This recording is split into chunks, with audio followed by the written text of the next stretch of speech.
আমেরিকার president Donald Trump সামাজিক যোগাযোগ মাধ্যম সোশ্যাল ট্রুথে বলেছেন, আফগানিস্তান যদি আমেরিকাকে বাগরাম বিমান ঘাঁটির নিয়ন্ত্রণ ফেরত না দেয় তবে খারাপ কিছু ঘটবে। ট্রাম্প বলেন, আমরা এখন আফগানিস্তানের সঙ্গে কথা বলছি, আমরা দ্রুত ঘাঁটি ফিরে পেতে চাই, যদি তারা না দেয় তাহলে আপনারা দেখবেন আমি কি করি। দ্য ওয়াল স্ট্রিট জার্নাল জানিয়েছে, ট্রাম্প প্রশাসন তালেবানের সঙ্গে প্রাথমিক আলোচনা করছে। আলোচনায় নেতৃত্ব দিচ্ছেন হোস্টেস রেসপন্সের বিশেষ দূত অ্যাডাম মোহলার।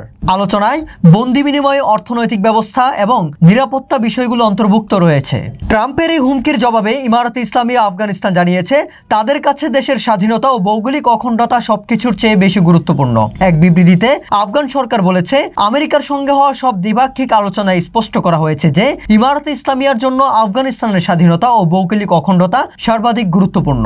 বিবৃতিতে দোহা চুক্তির প্রসঙ্গ উল্লেখ করে বলা হয়, মার্কিন যুক্তরাষ্ট্র প্রতিশ্রুতি দিয়েছিল যে আফগানিস্তানের ভৌগোলিক অখণ্ডতা ও রাজনৈতিক স্বাধীনতার বিরুদ্ধে কখনো শক্তি বা হুমকি ব্যবহার করবে না এবং দেশটির অভ্যন্তরীণ বিষয়ে হস্তক্ষেপ করবে না।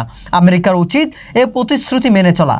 আফগানদের কাছে আমেরিকার পরাজয়ের দিকে ইঙ্গিত করে ট্রাম্পকে উদ্দেশ্য করে বিবৃতিতে বলা হয়, অতীতের ব্যর্থ অভিজ্ঞতার পুনরাবৃত্তি এড়িয়ে বাস্তবসম্মত নীতি গ্রহণ করা উচিত। আফগানিস্তান জানিয়েছে, তারা শরিয়ার ভিত্তিতে ভারসাম্যপূর্ণ ও অর্থনৈতিক কেন্দ্রিক বৈদেশিক নীতি অনুসরণ করছে, যার মাধ্যমে সব দেশের সঙ্গে দ্বিপাক্ষিক ও পারস্পরিক স্বার্থের ভিত্তিতে ইতিবাচক সম্পর্ক তৈরি করা যায়।